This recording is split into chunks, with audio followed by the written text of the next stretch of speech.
Broken Arrow is getting ready for Rooster Days. The longest running festival in the whole state is going on its 92nd year. It's a 4-day-long event that kicks off at the top of the hour. News on 6's Meredith McCown shows us what's new this year at Broken Arrow Central Park.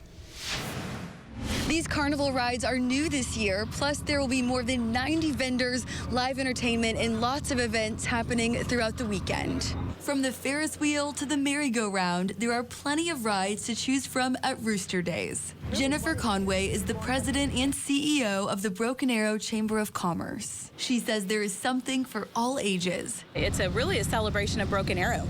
And so we have from rides to live music to food and a run and a parade.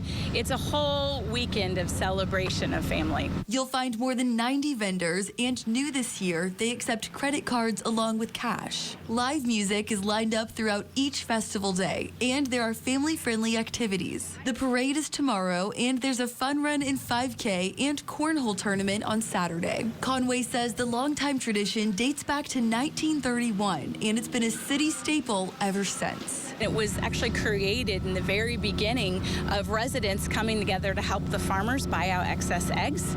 And so from the beginning, this has been a sign of how tight and supportive Broken Arrow is. And this has just been a celebration we've never wanted to stop. The festival kicks off at 5 and goes through Sunday. In Tulsa, Meredith McCown, Oklahoma's Own, News on 6.